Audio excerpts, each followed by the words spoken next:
ഈ വിലാപയാത്ര കടന്നുപോയ വഴികളിൽ, ആ വഴികളുടെ ഇരുവശവും എന്ന് മാത്രമല്ല ആ റോഡിലടക്കം നിരവധി ആൾക്കാർ അദ്ദേഹത്തിൻ്റെ ഒരു നോക്ക് കാണാനായി എത്തിയിരുന്നു. ഈ ഒരു ഘട്ടത്തിൽ ഇതുമായി ബന്ധപ്പെട്ട് വളരെ വിപുലമായിട്ടുള്ള കവറേജാണ് നമ്മുടെ ടെലിവിഷൻ മാധ്യമങ്ങളിൽ ഉണ്ടായത്.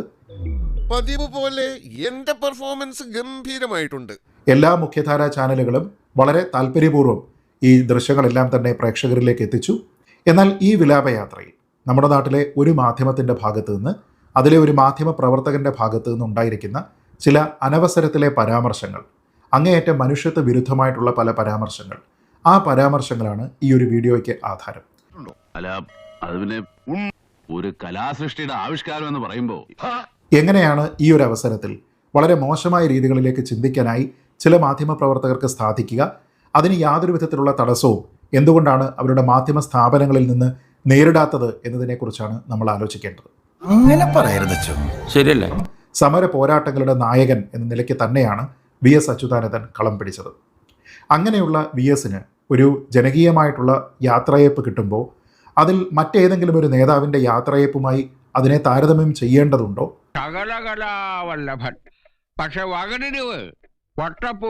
മരണാനന്തരം അദ്ദേഹം ഏത് രീതിയിലാണ് ആൾക്കാരുടെ ഇടയിൽ അടയാളപ്പെടുത്തപ്പെട്ടത് എന്നതിനെക്കുറിച്ച് ഒരു താരതമ്യം നടത്തേണ്ടതുണ്ടോ എന്നുള്ള പ്രധാനപ്പെട്ട ഒരു ചോദ്യമുണ്ട്. പല ആൾക്കാരും വ്യത്യസ്തമായിട്ടുള്ള പല നിലപാടുകളും ആ കാര്യത്തിൽ സ്വീകരിച്ചേക്കാം. പക്ഷെ എങ്കിൽ പോലും ഇതിൽ ഒരു മാധ്യമ സ്ഥാപനം, ഒരു റിപ്പോർട്ടർ നടത്തിയിരിക്കുന്ന ചില പ്രസ്താവനകൾ അനവസരത്തിലുള്ളതാണ്. ചെറിയൊരു പോസ്റ്റ് ഇട്ടു, അവിടെ ഒരു പുണ്യാളനായി അദ്ദേഹം ഉയർക്കുകയില്ല. മെഴുകുതിരി കത്തിച്ച് ആരെങ്കിലും അത്ഭുതങ്ങൾക്ക് വേണ്ടി പ്രാർത്ഥിക്കുകയോ ഭക്തജന പ്രവാഹമെന്ന് സമുദായ പത്രങ്ങൾ വെണ്ടയ്ക്ക നിരത്തുകയോ ഉണ്ടാവില്ല. പകരം തെരുവുകളിൽ ആ മനുഷ്യൻ ഉയർത്തിയ സമരമുദ്രാവാക്യങ്ങൾ വീണ്ടും ഉയരും. ക്രൈസ്തവ വിശ്വാസത്തെയും അരുൺകുമാർ അധിക്ഷേപിച്ചു. പുണ്യാളനാകുന്നതും പ്രാർത്ഥിക്കുന്നതും മെഴുകുതിരി കത്തിക്കുന്നതുമൊക്കെ എന്തോ പാതകമാണ് എന്ന തരത്തിലായിരുന്നു അരുണിന്റെ വ്യാഖ്യാനം. എടാ നാറി, നിനക്ക് നാണമുണ്ടോ? എടാ മുതുകാളെ, നിനക്ക് ഇതിന് എന്ത് സുഖം കിട്ടുന്നത്? മനുഷ്യത്വ വിരുദ്ധമാണ്. അതെന്തുകൊണ്ടാണ് മനുഷ്യത്വ വിരുദ്ധമാകുന്നത് എന്ന് ചോദിച്ചാൽ അതിലേക്ക് ഇയാളുടെ ദുഷിച്ച മനസ്സിൽ നിന്നുള്ള അനാവശ്യമായിട്ടുള്ള രാഷ്ട്രീയത്തിനെ കലർത്താനായി അയാൾ ശ്രമിച്ചു എന്നതുകൊണ്ടാണ്. നിങ്ങളുടെ താരതമ്യം ശ്രീ ഉമ്മൻചാണ്ടിയുമായിട്ടാണ് എങ്കിൽ പുണ്യാളനായി സ്വയം അവരോധിച്ച ഒരു വ്യക്തി ആയിരുന്നില്ല ശ്രീ ഉമ്മൻചാണ്ടി എന്ന് ആദ്യം മനസ്സിലാക്കുക. ഒരു വേള ഒരു സമര പരിപാടിക്കിടയിൽ കല്ലേറ് കെട്ടി അദ്ദേഹത്തിന് പരിക്കേറ്റതുപോലും നമുക്കറിയാവുന്നതാണ്. മറ്റുള്ള പല മുഖ്യമന്ത്രിമാരും ആ ഒരു സാഹചര്യത്തിൽ എങ്ങനെയാകും പ്രവർത്തിക്കുക, എങ്ങനെയാകും പോലീസ് ഫോഴ്സിനെ ഉപയോഗിക്കുക എന്നതൊക്കെ വെറുതെ ഒന്ന് ആലോചിച്ചാൽ തന്നെ ഉമ്മൻചാണ്ടിയുടെ മഹത്വം എന്താണ് എന്ന് നമുക്ക് മനസ്സിലാകും. നീ എന്നെ ഉദ്ദേശിച്ച് പറഞ്ഞൊന്നല്ലല്ലോ. അദ്ദേഹത്തിൽ നിന്ന് എന്തെങ്കിലും തരത്തിലുള്ള ഗുണം അനുഭവിച്ചിരുന്ന ആൾക്കാരെ സംബന്ധിച്ചിടത്തോളം വ്യക്തിപരമായിട്ടുള്ള കാഴ്ചപ്പാടിന്റെ അടിസ്ഥാനത്തിൽ അദ്ദേഹത്തെ ഒരു പുണ്യാളന് തുല്യമായി ആരെങ്കിലും കരുതിയിട്ടുണ്ടെങ്കിൽ അതിൽ നിങ്ങൾക്ക് എന്തെങ്കിലും തരത്തിലുള്ള കണ്ണുകടി ഉണ്ടായിട്ട് യാതൊരു വിധത്തിലുള്ള കാര്യവുമില്ല. എന്നെ ഏൽപ്പിച്ച ജോലി അത് ഭംഗിയായിട്ട് ചെയ്യുക എന്നുള്ളതാണ് എന്റെ ലക്ഷ്യം. അതെ, അതുകൊണ്ടാണല്ലോ അത് ഭംഗിയായിട്ട് ചെയ്തുകൊണ്ടിരിക്കുന്നത്. സൂചിപ്പിച്ചതുപോലെ നിരവധി രാജാക്കന്മാർ ഇവിടെ രാജഭരണകാലത്ത് ഉണ്ടായിരുന്നിട്ടും ചില ആൾക്കാരോട് മാത്രം ആൾക്കാർക്ക് ഒരു പ്രത്യേക മമതയും സ്നേഹവും താല്പര്യവും ഇന്നും മനസ്സിലുണ്ടെങ്കിൽ ഏറ്റവും ജനസ്വാധീനം ഉണ്ടാക്കിയിരിക്കുന്ന തീരുമാനങ്ങൾ അവരിൽ നിന്നുണ്ടായതുകൊണ്ടാകും. നമ്മുടെ നാട്ടിൽ രാജഭരണം മാറി ജനാധിപത്യം വന്നു എന്ന വ്യത്യാസം മാത്രമേ ഉള്ളൂ. ഭരണാധികാരികളിൽ തന്നെ ഏകാധിപത്യപരമായി ചിന്തിക്കുന്ന ആൾക്കാരും ജനാധിപത്യപരമായി ചിന്തിക്കുന്ന ആൾക്കാരുമുണ്ട്. അതുകൊണ്ട് തന്നെ കൂടുതൽ സ്വീകാര്യനായിരിക്കുന്ന ഒരാൾ പുണ്യാളന് തുല്യമാണ് എന്ന് ഏതെങ്കിലും ജനവിഭാഗം കരുതുന്നുണ്ടെങ്കിൽ അത് തെറ്റാണ് എന്ന് നിങ്ങൾക്ക് തോന്നുന്നുണ്ടെങ്കിൽ അത് നിങ്ങളുടെ രാഷ്ട്രീയത്തിന്റെ അന്ധത മൂലമാണ്, നിങ്ങളുടെ കണ്ണുകടി മാത്രമാണ് എന്ന് പ്രിയപ്പെട്ട മാധ്യമ സുഹൃത്ത് മനസ്സിലാക്കുക. ഇനി കേട്ടിരുന്ന മറ്റൊരു പരാമർശം മെഴുകുതിരികൾ കത്തിച്ചുകൊണ്ട് പ്രാർത്ഥനകൾ നടത്തിയത്രേ. ഇതിന്റെ കുഴിമാടത്തിൽ ആരെങ്കിലും വന്ന് മെഴുകുതിരികൾ കത്തിക്കുന്നുണ്ടെങ്കിൽ, പ്രാർത്ഥിക്കുന്നുണ്ട് എങ്കിൽ അത്രത്തോളം അവരുടെ വിശ്വാസം എന്നതിന് തുല്യമായി അവരെ സ്വാധീനിക്കത്തക്ക രീതിയിലുള്ള എന്തോ ഒരു പ്രത്യേകത ആ ഭരണാധികാരിക്ക്, ആ മനുഷ്യന് ഉണ്ടായിരുന്നു എന്ന് നിങ്ങൾ മനസ്സിലാക്കുക. അത് നിങ്ങളെ ബാധിച്ചിരിക്കുന്ന ആ രാഷ്ട്രീയ തിമിരം നിങ്ങളെ കാണാൻ അനുവദിക്കുന്നില്ല എങ്കിൽ അത് നിങ്ങളുടെ മാത്രം പ്രശ്നമാണ്. നിങ്ങൾക്കൊരു ചാനലുണ്ട് എന്ന് കരുതി, ആ ചാനലിൽ ഏതെങ്കിലും ഒരു പ്രധാനപ്പെട്ട പദവിയിൽ നിങ്ങളുണ്ട് എന്ന് കരുതി നിങ്ങളുടെ വായിൽ നിന്നൊഴുകുന്ന ലീലാവിലാസം കേട്ടിരിക്കേണ്ടുന്ന ബാധ്യത ഈ നാട്ടിലെ ജനങ്ങൾക്കില്ല എന്ന് നിങ്ങൾ തിരിച്ചറിയുക. നിന്റെ ഈ തൊട്ടിത്തരം കണ്ടിട്ട് എനിക്കങ്ങോട്ട് സഹിക്കാൻ പറ്റണല്ലോ. അത്ഭുതങ്ങൾ പ്രവർത്തിക്കുന്ന ആളായിരുന്നു എന്ന രീതിയിലത്തേക്കുള്ള മറ്റൊരു പരാമർശം കൂടി വന്നിട്ടുണ്ട്. ഉമ്മൻചാണ്ടി പ്രവർത്തിച്ചിരുന്നത് അത്ഭുതങ്ങളല്ല, അദ്ദേഹം ചെയ്തിരുന്നത് ആൾക്കാരുടെ പ്രശ്നങ്ങൾ മനസ്സിലാക്കി അതിന് ത്വരിതമായിട്ടൊരു പരിഹാരം നൽകാനായിട്ട് കഴിയുമോ എന്നുള്ളത് ചിന്തിക്കുകയാണ്. അതിനുവേണ്ടി മേൽപ്പറഞ്ഞ ആ സിസ്റ്റത്തിനെ മറ്റൊരു രീതിയിൽ ചലിപ്പിക്കാനാണ് അദ്ദേഹം ശ്രമിച്ചത്.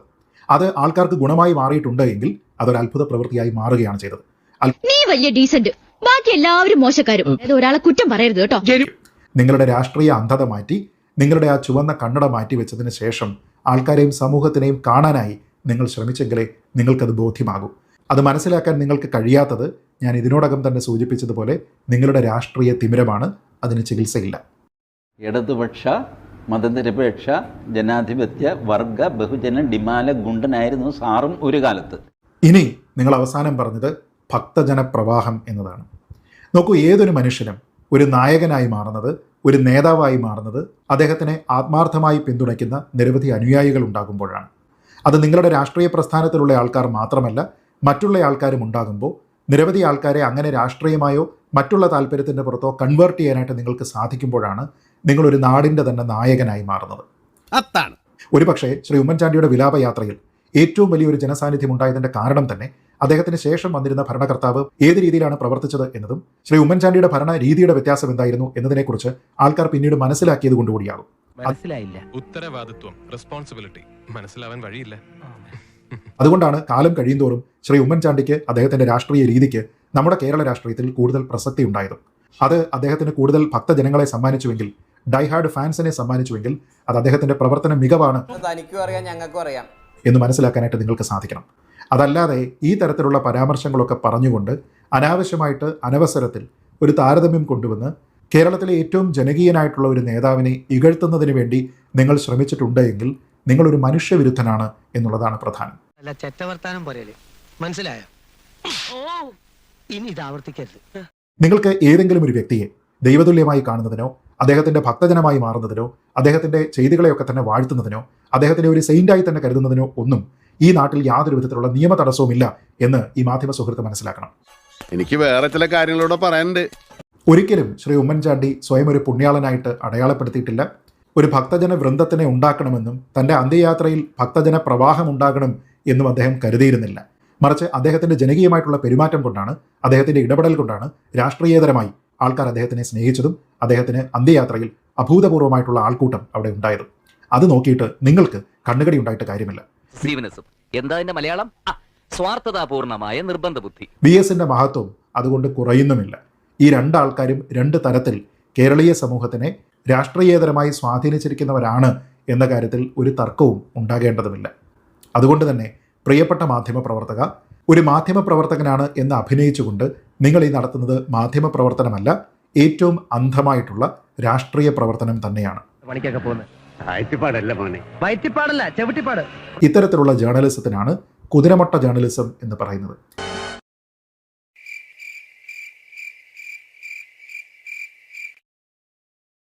ദയവ് ചെയ്ത് നിങ്ങൾ ഇത്തരത്തിലുള്ള കുതിരമൊട്ട ജേർണലിസം ഇനി തുടരരുത്.